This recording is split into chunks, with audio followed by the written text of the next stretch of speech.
और भजन संहिता निकाल लेंगे 119।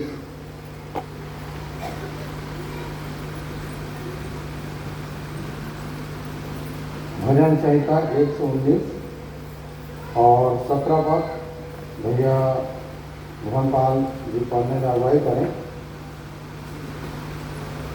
और आप लोग भी ध्यान से सुनिएगा कि परमेश्वर का वचन है, वो समय दिया है, अपनी परिस्थिति को दिया है, तो ये समय हमारे लिए अनमोल है क्योंकि हम परमेश्वर की उपस्थिति में बैठे हैं। और हम धन्यवाद दें कि परमेश्वर हमें यहाँ हमारे मनों को तैयार किया और हमको चुन कर यहाँ तक लेकर आया और आज यहाँ बैठकर हम अपने परमपिता परमेश्वर का धन्यवाद करने पा रहे हैं। इसीलिए वचन पर विशेष ध्यान दें क्योंकि ये सब परमेश्वर का वचन है जो हम सुनेंगे। और कुछ पल के लिए आप अपने बच्चों को संभाल कर रखें, जितने माँ बाप हैं अपने पत्नी के ऊपर ही जवाबदारी न दें, बाप भी थोड़ा ध्यान दें तो उसका भी बच्चा है, ठीक है। तो भजन संहिता 119 उसके 17 पद पढ़ें भैया। हेडिंग में लिखा है परमेश्वर की व्यवस्था में आनंद। परमेश्वर की व्यवस्था में आनंद आनंद। आज हम उसकी व्यवस्था, उसके वचन में वो आनंद उठाने पाए, हमारे मन एकाग्र हो, विचलित न हो, ठीक है। अपने दास का उपकार कर कि मैं जीवित रहूं। अपने दास का उपकार कर कि मैं जीवित रहूं। जीवित रहूं। दास कहने से समझ में आता है कि हम लोग क्या सीखे थे दास के विषय में।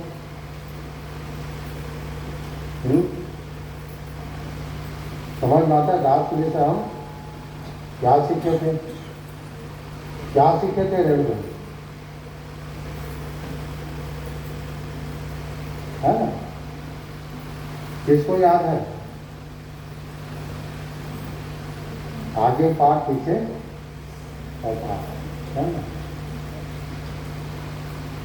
दास कहने से मैं आप लोगों को बता दूं कि फुल टाइम जो प्रभु का अपना समय देना, ठीक है। नौकरी में हमें एक समय तक दिया जाता है 8 घंटा, और अभी तो 10-12 कर दिया है प्राइवेट जॉब में। 12 घंटा आप अपने घर में रहो, 12 घंटा आप हमें दो अपना वर्क। पर प्रभु के जो दास होते हैं वो अपना समय, उसका समय बंधा नहीं है सुरेंद्र, है ना? 24 आवर, है ना? उसको दास बोलते हैं परमेश्वर। अगर आप परमेश्वर के दास और दासी हैं तो आप देख लो अपने आप को कि क्या आप अपना समय कैसे देते हैं परमेश्वर, है ना? तो जो अपने आप को बोले कि मैं परमेश्वर का दास हूँ और उसकी दासी हूँ, इस बात को ध्यान रखें। उसका समय कम बंधा नहीं है। 10 घंटा भी हो सकता है एक दिन में, 12 घंटा भी हो सकता है, 24 घंटा भी हो सकता है, और खाली भी रह सकते हो, खाली भी रह सकते हो, क्योंकि परमेश्वर आपको जब चाहे तब आपका इस्तेमाल, आप उपयोग कर सकते हैं, ठीक है। और जितना कहा जाता है उतने नहीं, उससे बढ़कर आप करो, उससे बढ़कर आप करो, है ना? लूका में दिया है, अगर आप लोग पढ़ लेना कि जितना आज्ञा दिया जाता है उतने अगर आप करते हो तो कहो कि हम निकम्मे हैं, ठीक है। तो उससे बढ़कर करने का प्रयास करें। और यहाँ दाऊद इस बात को बोल रहा है, अपने दास का उपकार कर। दाऊद कौन था? राजा था, इससे पहले चरवाहा था। एक राजा जो है अपने आप को दास बोल रहा है। एक राजा अपने आप को क्या बोल रहा है? दास बोल रहा है। मतलब ये भी इसके विषय में पढ़ना तो रात में कितने पहर ये दुआ करता था, दिन में भी लगातार आत्मा में प्रार्थना विनती ये करते रहता था, परमेश्वर के काम में तत्पर था। तब ये अपने आप को बोलता है कि, है ना, अपने दास पर उपकार। आप भी कोई भी काम करते हैं, आप दास दासी बन सकते हैं। और मैं आप लोगों को बता दूं, मैं कुलूसी 3:23 को आप खोलो मत, उसको कई बार हम लोग पढ़वाए हैं। वहाँ पर लिखा है कि जो कुछ करते हो तन मन से करो, यह समझकर कि मैं मनुष्यों के लिए नहीं करता हूँ, प्रभु के लिए करता हूँ। अगर आप कोई भी काम करते हैं, कोई भी जॉब है आपका, जैसा भी इस पृथ्वी में यदि झाड़ू लगाने का भी काम करते हैं तो समझो कि मैं ये काम मनुष्यों के लिए नहीं करता, प्रभु के लिए करता हूँ। नौकरी करते हो तो समझना ये काम मेरा नहीं है, ये काम किसका है, प्रभु के लिए है, मैं प्रभु के लिए करता हूँ। अगर ये समझ के लिए आप काम करते हैं पूरा अपने जीवन में, तो आप भी परमेश्वर के उदास के लिस्ट में शामिल हो जाएंगे। आप समझते हैं कि मैं गवर्नमेंट का जॉब करता हूँ, अगर बाइबल पढ़ोगे रोमी 13 उसके पहले पद से पढ़ोगे तो स्पष्ट करता है कि कोई शासकीय अधिकार ऐसा नहीं जो परमेश्वर की ओर से दिया न हो। हर काम परमेश्वर की ओर से ठहराया गया है। यदि खाना बनाने वाले घर में यदि कोई खाना बनाते हैं तो चिड़चिड़ाए मत खाना बनाने की। रोज कई लोग बोलते हैं रोज दाल आलू सब्जी भाजी रात में, इस काम के पर मेरा कोई काम है ही नहीं। मैं तो जब आए तो घर में घुसा तो इससे बाहर ही नहीं निकलूँ, मेरा जीवन कीचड़। ऐसा नहीं, वो भी इतना बड़ा काम है कि आप यदि समझो तो भी काम किसके लिए करते हैं, प्रभु के लिए करते हैं। सारा काम जो हमारे जीवन से जुड़ा हुआ है, पढ़ने वाले बच्चे इस बात को समझ जाए कि आप पढ़ाई करते हैं तो भी प्रभु के लिए है। माँ बाप की सेवा करते हो भी प्रभु के लिए है, माँ बाप अपने बच्चों को पढ़ाते हो भी प्रभु के लिए। सारा काम आप पढ़ोगे तो आपको समझ में आ जाएगा कि सारा काम जो किससे जुड़ा हुआ है, प्रभु से जुड़ा हुआ है। आप सब परमेश्वर के दास और दासी बन सकते हैं यदि आप इस बात को समझें तो। ठीक है, भागवत में क्या क्या काम प्रभु का नहीं, बताओ। कोई भी बुरा काम जो हम करते हैं प्रभु का नहीं है, और हम ये सब जानते हैं ये काम जो मैं करने जा रहा हूँ अच्छा नहीं है, परमेश्वर की दृष्टि में ये काम बुरा है। तो क्यों वो काम करे जो परमेश्वर की दृष्टि में अच्छा नहीं है?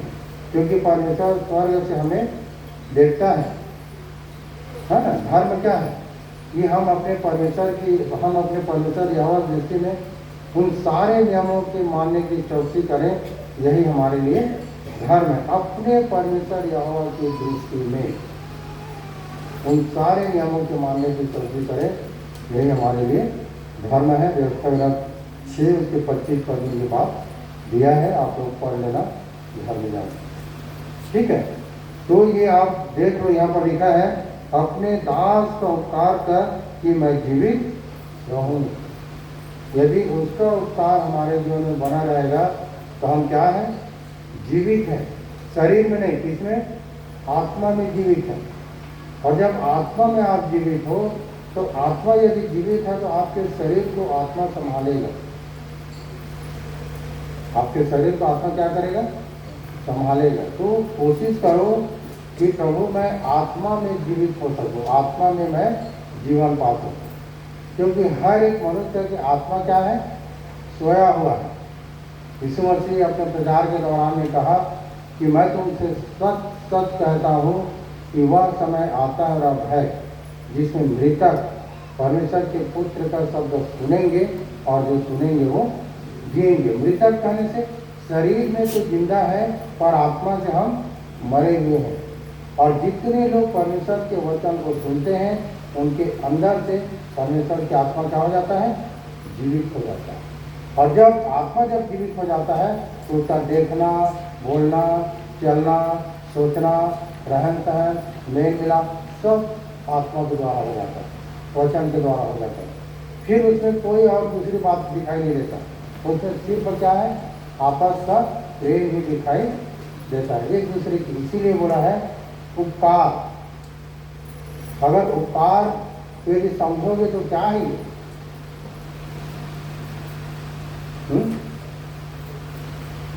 है ना। अगर समझोगे तो यह उपहार है।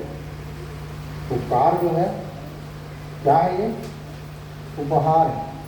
अगर आप किसी की सहायता करते हैं, कुछ भी देते हैं तो उसके लिए उपकार हुआ और आप दे रहे हो तो क्या हो गया, उपहार हो गया। बोल दे पाने वाला बोलता है कि भाई ने मेरे ऊपर क्या कर दिया, उपकार कर दिया। और देने वाला व्यक्ति क्या समझता है उसको कि मैं उसके ऊपर क्या कर रहा हूँ, मैं एक उपहार दे रहा हूँ। होते हैं ना, नहीं नहीं नहीं उपहार समझ के पकड़ ले, है ना। तो ऊप का यदि ध्यान करोगे तो ऊप को ही यदि आप समझोगे तो ऊपर है वो। ऊपर मतलब आपकी जीवन नीचे का जीवन है कि ऊपर की जीवन है। यदि आप नीचे की जीवन जीते हैं तो आपके जीवन में भलाई नहीं छिपा है ना। जिसको बोलते हैं ना पारितोषिक, मतलब किसी को कुछ दे रहे हो, ठीक है। तो ये आप समझो कि मतलब होता है ऊपर की जीवन। आप यदि ऊपर की जीवन जीते हैं तो आप उपकारक हो सकते, उपहार दे सकते हैं, है ना। उपकार कर मतलब करना, मतलब आपके जीवन में कोई भी चीज का क्या है, एक्टिविटी जो आप कर रहे हैं लोगों को। आप देखो एक जगह कुछ ऐसा भी हो गया, लूका 10:25 से पढ़ना।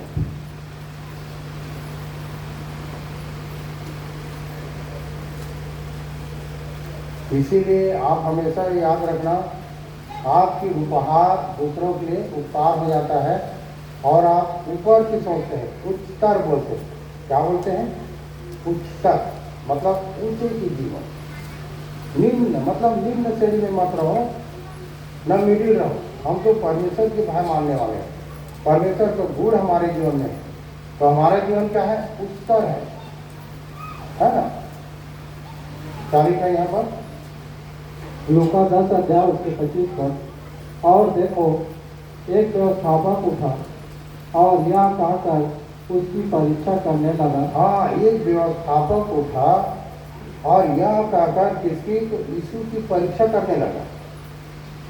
कभी कभी याद रखना, जब आप किसी चीज को जानना चाहते हैं, तो मैं परमेश्वर का गुण बता दूं, यदि आप किसी चीज को जानना चाहते हैं तो आप वचन सुनाने वालों को अपने घर बुला के पूछो, ठीक है। या तो समय देख के फोन में पूछोगे, पर अकेला व्यक्तिगत। पर यदि आप अपने आप को अच्छा ठहराना चाहते हो, और जो वचन जो सुनाने वाला है, जो हो सकता है जिसको या जो भी है, जो आपके बीच 10 लोगों के बीच में भी पूछते हो, तो समझ जाओ कि आप उसकी परीक्षा कर रहे हो कि इतने लोगों के बीच में ये बता पाएगा कि नहीं बता पाएगा। और लोग यीशु के साथ वही काम करते थे, है ना। मंदिर में था तो वहाँ भी पूछ रहे थे। यहाँ भी एक व्यवस्थापक उठा और यीशु की परीक्षा करने लगा। क्या आगे, हे गुरु, अनंत जीवन का वारिस होने के लिए मैं क्या करूं? कितना सटीक शब्द है ना, प्रेम से परीक्षा ले रहे हैं, बता नहीं बोल रहे हैं। क्या बोल रहे हैं, हे गुरु, अनंत जीवन के अधिकारी पाने के लिए मैं क्या करूँगा, अनंत जीवन का अधिकार पाने के लिए मैं क्या करूँ। कभी कभी अगला व्यक्ति को देखना कि कहाँ पर किस सिचुएशन क्यों पूछ रहा है, ठीक है। तो कभी कभी ऐसा होता है, अगर नहीं बता पाए तो मैं तो जान रहा था मेरा प्रश्न नहीं बता पाएगा, मैं ऐसा प्रश्न पूछा तो समूह क्या हो गया, बंद हो गया। आप प्रश्न पूछ के भी 10 जने के बीच में चर्चा मत करो, क्योंकि लिखा है कि सब चीज क्षमा किया जाएगा सुरेंद्र भाई, और पवित्र आत्मा की निंदा न तो यहाँ न तो परलोक में कहीं क्षमा नहीं। समझ ना, पवित्र आत्मा बोलने वाले तुम में कौन है, परमेश्वर की आत्मा जो तुम में होकर बोलता है। जब परमेश्वर के वचन को सुनते हो तो उस पर ध्यान करो। कभी कभी क्या होता है कि जब बैठे रहते हैं, कई एक जगह ऐसा होता है, बैठे रहते हैं, जब वचन खुलता है, ये वचन तो ऐसा बोल रहे, ये कैसे समझा रहे हैं, ऐसा नहीं है। परमेश्वर के काम ही अलग है, उसको समझना पड़ेगा कि परमेश्वर काम कैसे करता है। आपके सोच विचार के अनुसार से परमेश्वर का काम नहीं होता है। परमेश्वर के काम को समझने के लिए हमें बहुत परिश्रम करने की जरूरत है, ठीक है। तो यहाँ आगे क्या हुआ, फिर ध्यान से सुनिएगा। हे गुरु, अनंत जीवन का वारिस होने के लिए मैं क्या करूं? हाँ, उसने उससे कहा, व्यवस्था में क्या लिखा है। हाँ, उसने उससे कहा कि व्यवस्था में क्या लिखा है। लिखा है, यीशु जान गया कि परीक्षा कर रहे हैं, तो उसने कहा कि व्यवस्था में क्या लिखा है। आगे, तू कैसे पढ़ता है। तू कैसे पढ़ता है। आगे, उसने उत्तर दिया, तो प्रभु अपने परमेश्वर से अपने सारे मन और अपने सारे प्राण और अपनी सारी शक्ति और अपनी सारी बुद्धि के साथ प्रेम रख। प्रेम रख। कैसे प्रेम रखना है। अपने सारे मन और सारे प्राण। सारे प्राण। प्राण करने से आपकी जीवन से संबंधित है। प्राण मतलब लहू। सारे जीवन मतलब आपके जीवन से संबंधित है। अपने सारे मन। कितने मन है कि एक मनुष्य के एक ही मन नहीं रहते। एक ही मन है तो अब धन्यवाद के विषय है। मनुष्य के एक मन नहीं रहता, कई सारा मन रहता है। तो अपने सारे मन और सारे प्राण और सारी शक्ति और अपनी सारी बुद्धि के साथ प्रेम। और अपनी सारी बुद्धि के साथ प्रेम रख। प्रेम रख। कब आगे, और अपने पड़ोसी से अपने समान प्रेम रख। हाँ, उसने कहा सबसे अहम बात कि अपने पड़ोसी से अपने समान प्रेम प्रेम रख। रख। कब आगे, उसने उससे कहा, तूने ठीक उत्तर दिया, यही कर तो तू जीवित रहेगा। परंतु उसने अपने आप को धार्मिक ठहराने की इच्छा से यीशु से पूछा, तो मेरा पड़ोसी कौन है। हाँ, आप उसको फंसा रहे हैं ना। अपने आप को 10 लोगों के बीच अच्छा ठहराने के लिए बोल रहा है कि मेरा पड़ोसी कौन है। तब आगे, यीशु ने उत्तर दिया, एक मनुष्य यरूशलेम से यरीहो को जा रहा था। हाँ, ये बताने का मतलब ये है कि देखो कि एक व्यक्ति कैसे एक व्यक्ति का क्या किया, भलाई किया, उपकार किया। ये आप ध्यान से सुनिएगा।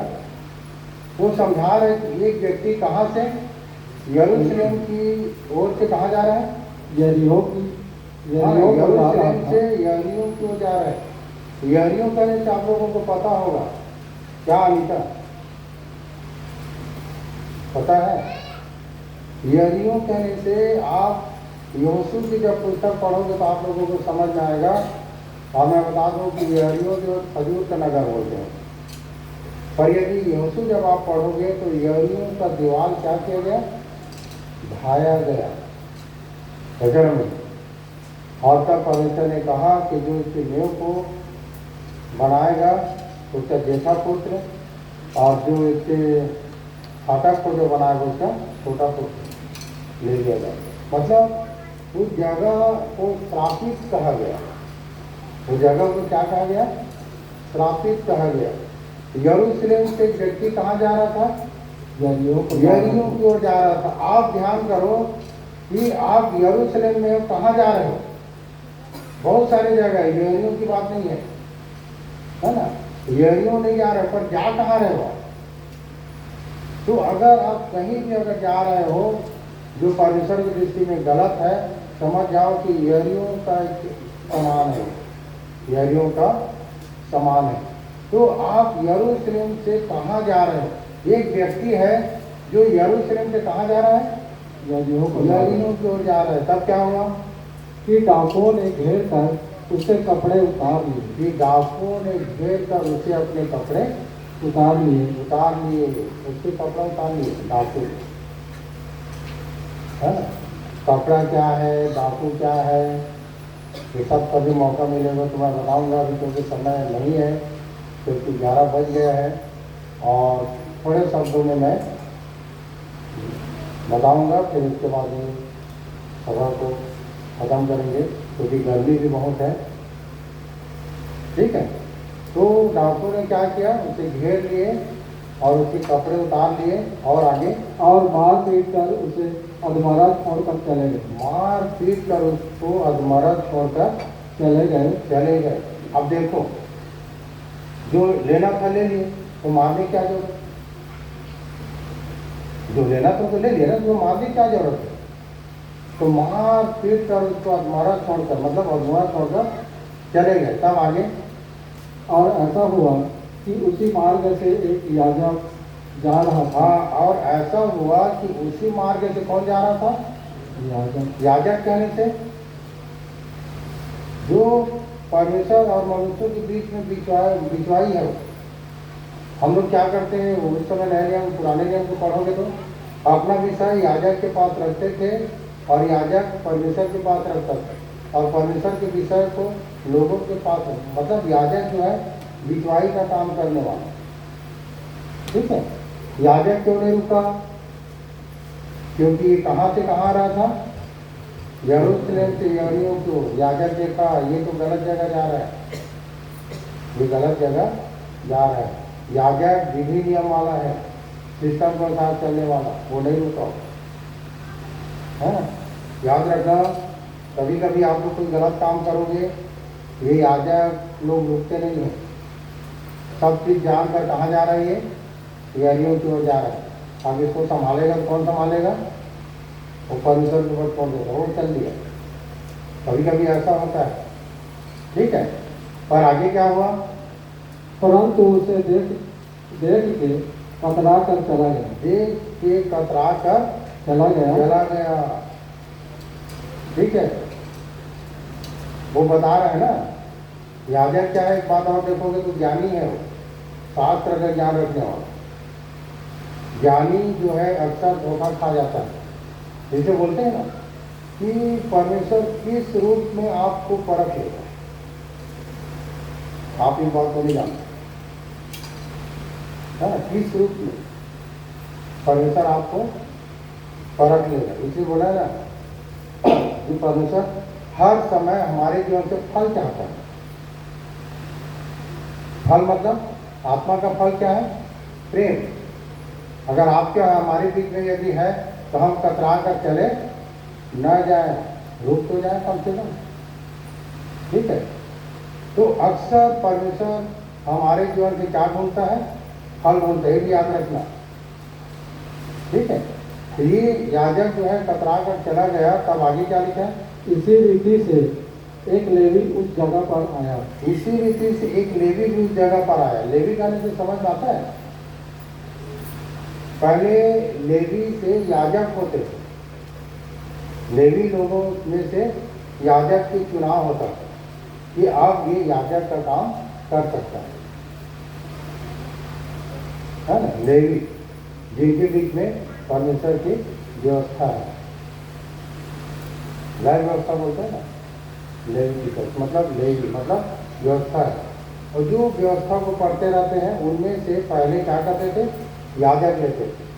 और याजक में से महायाजक की चुनाव होता था जो परम पवित्र स्थान में प्रवेश कर सकता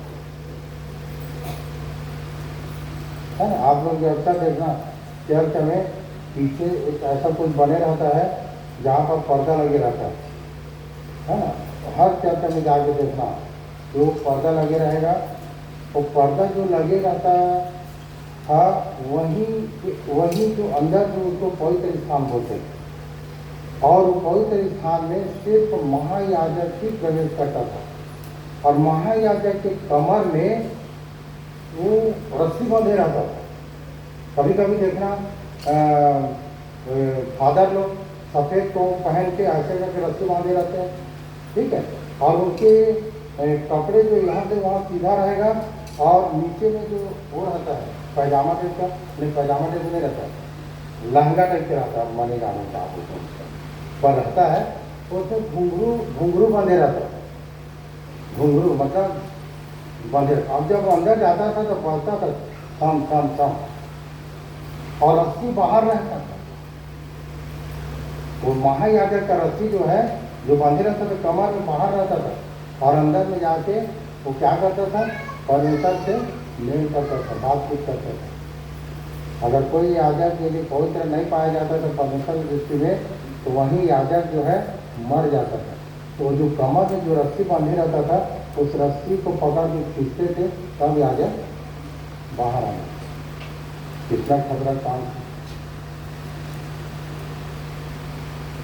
ठीक है, तो लेवी में से याजक लेते थे और याजक में से महायाजक का चुनाव होता था। इसीलिए महायाजक हमारा कौन है? प्रभु यीशु मसीह, मलकीसेदेक की रीति पर से। कभी कभी विशेषता उसकी सीखेंगे हम लोग, पहले तो अभी शुरुआत है, ठीक है।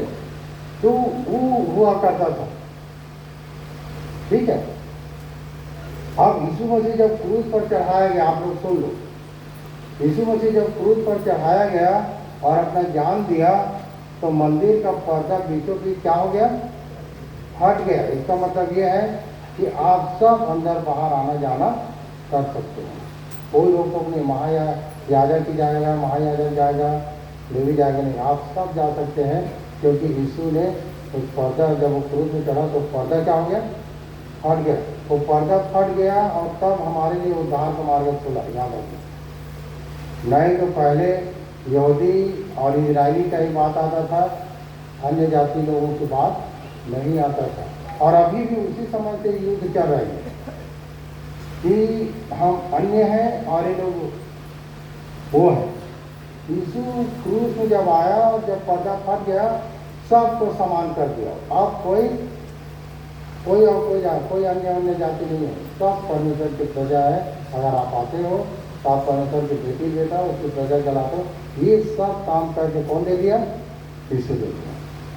तो चलो एक बात थोड़ी मैं बता दिया, मैं याजक कतरा के चला गया, लेवी क्या किया आगे? किसी रीति से एक लेवी उस जगह पर आया, वह भी उसे देख के कतरा कर चला गया। वह भी उसे देख के कतरा कर चला गया, क्योंकि ये भी व्यवस्था का पढ़ने वाला है। पता है, पुराने नियम में गलतियों की क्षमा नहीं होता था, नए नियम में तो गलती का क्षमा है। रोज गलती करते हैं, शाम के सोने के समय बोलते हैं, प्रभु मेरा पाप अपराध क्षमा कर, है मेरा पाप अपराध क्षमा कर। कभी कभी तो ऐसा लगता है कि तो काम है कि क्षमा करना, हम सुधरे या ना सुधरे, हम नहीं हो सकता था। पर आपने हमें बुलाया है, चुना कराया है, तो काम बन गया आपका कि रोज क्षमा कर, और नहीं करेगा तो क्षमा। ऐसा नहीं है, याद रखना।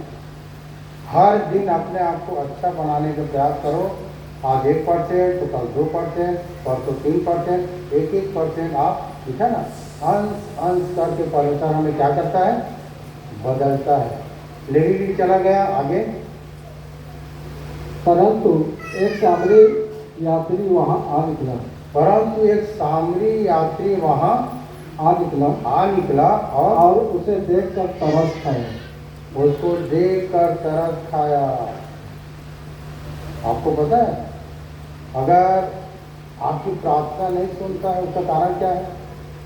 आप दूसरे को देखकर तरस नहीं खाते। लिखो का लखाई को लिखा है क्या कि जो व्यवस्था को सुनना छोड़ देता है उसकी प्रार्थना क्या होता है? घृणित ठहरता है ना। जो दूसरे के अपराध को ढांप देता है प्रेम भी खोजी ठहरता है। अगर आप लोगों की प्रार्थना यदि नहीं सुनता है तो इस बात को याद रखना कि आप दूसरे के दुख को दुख नहीं जानते हो, हम अपना ही दुख है, अपना ही दुख। मेरे पास यदि कोई भी प्रार्थना का विषय आता है तो मैं समझता हूँ कि दुख किसका है? मेरा है, जो मेरे पास आया है। और प्रभु बोलता हूँ, प्रभु ये दुख को आप दूर करें। उनके बीच से नहीं, हमारे बीच से। हमारे बीच से दुख क्या होना चाहिए? दूर होना। ऐसे ऐसे दुखी लोग यहाँ आए हुए हैं जिनके घर में जाता हूँ, मुझे बताते हैं तो मुझे बड़ा तरस आता है। कभी कभी तकलीफ होने लगता है अंदर से, ऐसा लगता है कचोटर को भी मतलब एक दुख आता है मेरे लिए, दुख को देख कर, है ना। दुख को देखकर मेरे अंदर एक दुख आता है कि, और इसीलिए परमेश्वर मुझे इस बात के लिए बना के रखा है क्योंकि दूसरे के दुख को मैं अपना दुख मान लेता हूँ। और उसके लिए मैं गिड़गिड़ा की प्रार्थना करता हूँ कि प्रभु इसका दुख दूर हो। ये स्वभाव सबके अंदर होना चाहिए। आपके पड़ोसी में भी दुख है, अगर पता चलता है, अगर नहीं बुला रहा है तो आप अपने घर में दुआ करो ना उसके लिए। वो भी आपकी खोया हुआ भाई और बहन है, पराया नहीं है। हम सब एक ही मुझ से पैदा हुए, हम सब क्या है? एक ही मुझ से पैदा, सब आपस में भाई और बहन है। सब के लिए अगर किसी के जीवन में भी कोई तकलीफ आता है तो आप छोड़ कर न भागें। उसी समय आपका विश्वास देखा जाएगा कि आप कितना प्रेम करते हैं आपस में एक दूसरे से। और इसी में से इस बात को जानता था कि सब के सब मुझे छोड़ दोगे और मेरा पिता मुझे अकेला नहीं छोड़ेगा। तो यदि सब के अंदर यदि परमेश्वर का आत्मा है, पवित्र आत्मा है, तो सबका दुख, किसी का भी दुख हो, सबका दुख हो।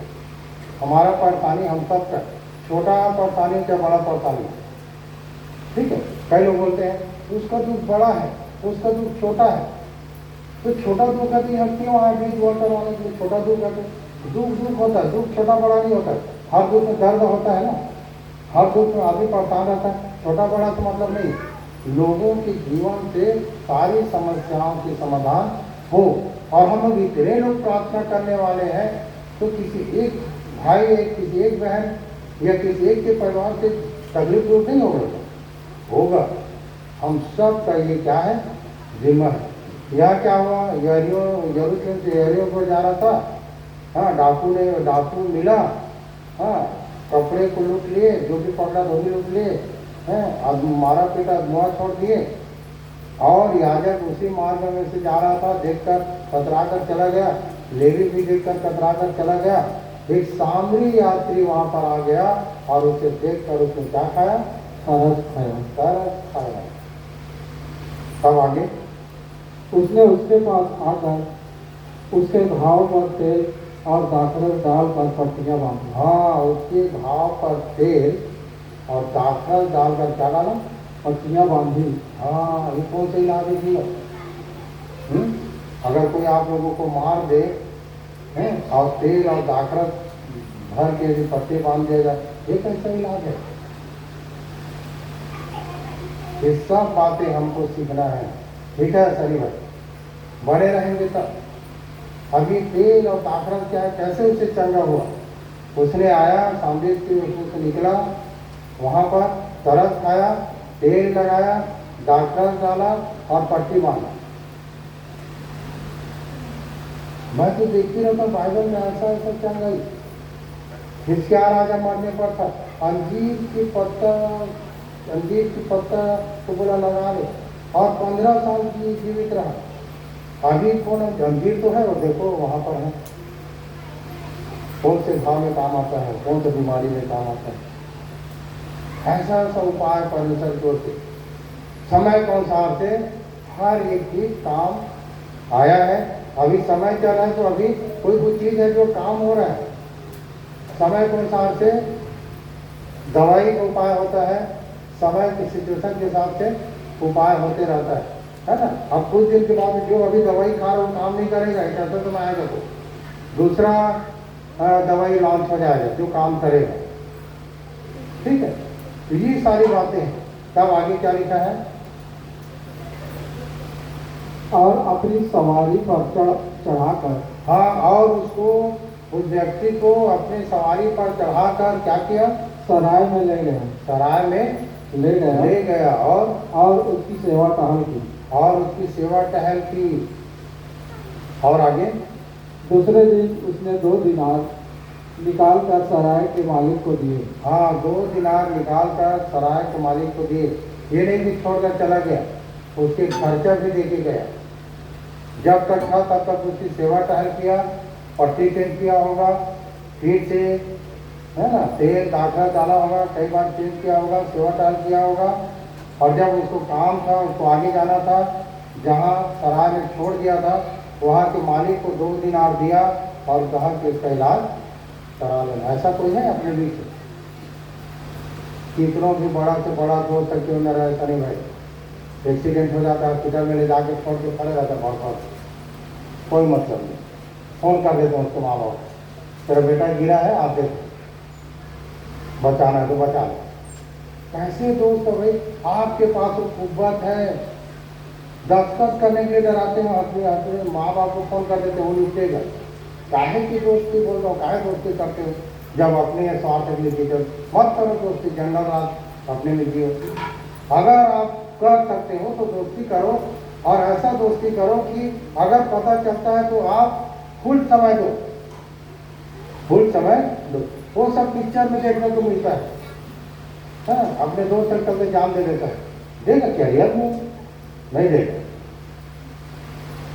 है ना। देखिए एक्शन हीरो को देखा मैं, 10-15 आदमी को वहां पे उड़ जा रहा है, उसी को एक गुंडा जब पीछा किया ना तो थाना में आ गया, मेरा पीछा कर रहा है।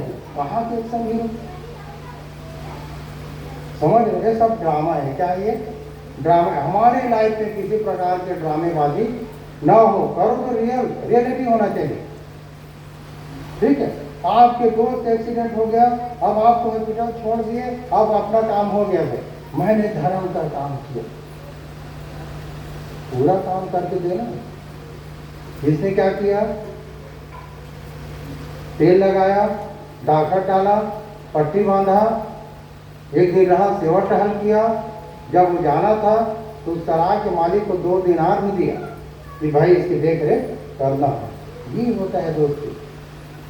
हमारा दोस्ती कहाँ तक है? पीने खाने तक का। मजा नहीं आ, एक आदमी पी नहीं सकते ना, एक आदमी मजा नहीं आता।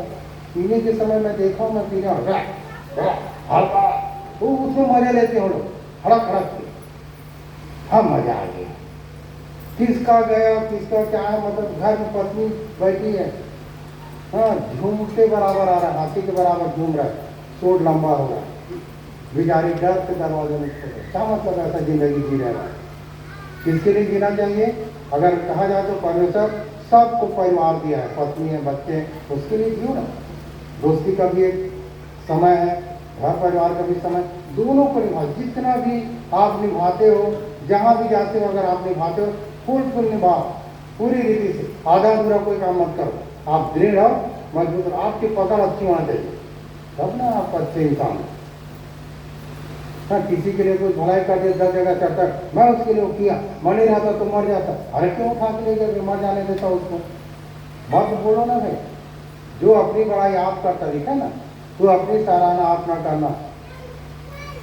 लोग जो आपकी सराहना करे तो करे, परंतु तू अपनी सराहना न करना।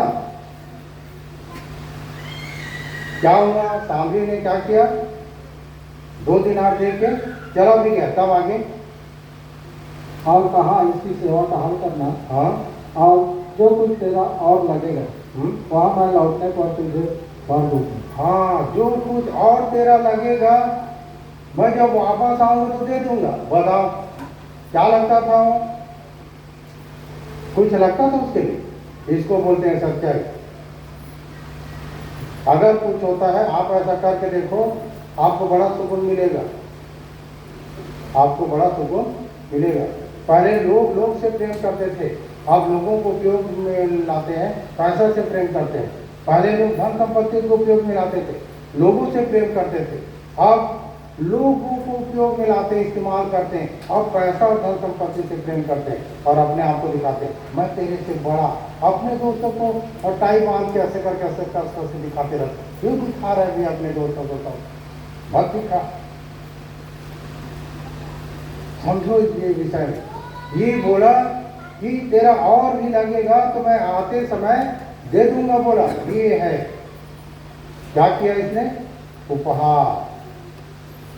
एक ऐसा उपहार जो दिमाग में जो अगुआ पड़ा हो तो उसके लिए उपकार हो गया। उसके लिए क्या हो गया? उपकार। ऊपर की जीवन है। तो कैसे जीवन है? ऊपर, उस स्तर। ये स्तर में जाने के लिए लोगों को सोचना पड़ेगा। कोई अमीर गरीब नहीं है। मैं आप लोगों को बता दूं, मैं बोलते हो ना कि हम गरीब हैं, नहीं है गरीब कोई।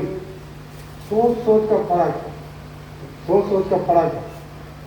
मैं आप लोगों को बता दूं, मैं एक होटल की कंडीशन बता रहा हूँ। मैं नीचे में जो एक समोसा खरीद के खाने वाला व्यक्ति 15 रुपये में 2 समोसा खाया, उसी समोसा को ऊपर 2-3 सीढ़ी ऊपर, मतलब ऊपर गया रूम में जहाँ रुके हुए थे, 5 स्टार है, वो समोसा का रेट बढ़ गया कितना?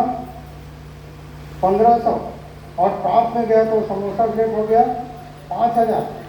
तो आदमी अपने हैसियत के हिसाब से समोसा खरीद के खा रहा है।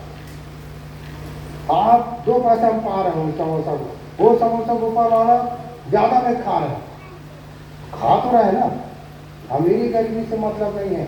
आपको कौन सा कंडीशन में और कैसे सिचुएशन में आप जी रहे हो, आप आनंद हो कि नहीं। दूसरों को देख के आप मत समझो कि वो मेरे से बड़ा है, सबसे बड़ा हम है, क्योंकि हमने सत्य को जान लिए, प्रभु को जान लिए, परमेश्वर को जान लिए।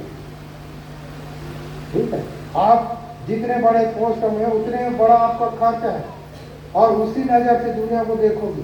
ये लोग कैसे जी लेते हैं? मैं 1.5 लाख पाने वाला व्यक्ति, मेरा महीना नहीं बचता है, अरे हाजिरी मजदूरी कमाने वाला 10,000 में कमा रहा, महीना जी रहे। अरे भैया तो ऊपर की चीज को खा रहे, वो नीचे की चीज को खा रहे, उतने ही खर्चा है, और ऊपर में जा रहा है तो वो जो खा रहे हो महंगा हो जा रहा है। तुम्हारे ऊंचाई का कीमती है, समझ लो। पर मैं बोलता हूँ, आप उत्तर यदि जीवन जीते हैं, ऊपर की जीवन जीते हैं, उपकार के जीवन जीते हैं, तो आपका सोच होना चाहिए, आपकी ऊंचाई होना चाहिए। ये हमारे जीवन में रहना बहुत जरूरी है, बने रहना बहुत जरूरी है। और आगे क्या लिखा? अब तेरी समझ में जो डाकुओं में गिर गया था, इन तीनों में से उसका पड़ोसी कौन था? कौन है उसका पड़ोसी? बताओ, बताओ आपको कौन है आता? हाँ, जिसने उस पर तरस खाया। आपका पड़ोसी कौन है? अभी कौन तरस खा रहा है आपके ऊपर? मैं? कौन खा रहा है? जो खाया वो आपका पड़ोसी। नहीं तो आपके पड़ोसी तो आपको मरने के इंतजार करता है ना, वो कहाँ तरस खाएगा? जो इतनों भी दूर क्यों न रहे, जिसने आपके ऊपर तरस खाया वो आपकी पड़ोसी। लिख के रखो, आपका पड़ोसी कौन?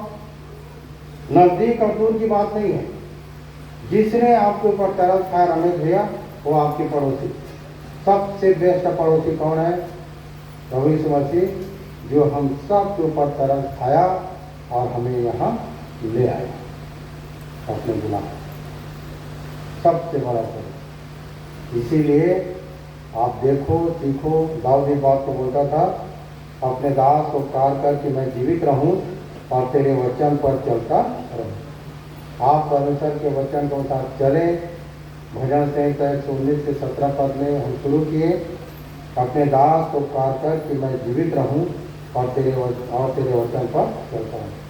अगर हम कितनों भी दूर के, कितने गांव से कितने दूर से यहाँ पर आ गए, आप भी मत समझते कि पड़ोसी हैं हम सब, एक दूसरे के लिए तरस खाते हैं, तो हम एक दूसरे के क्या है? पड़ोसी हैं।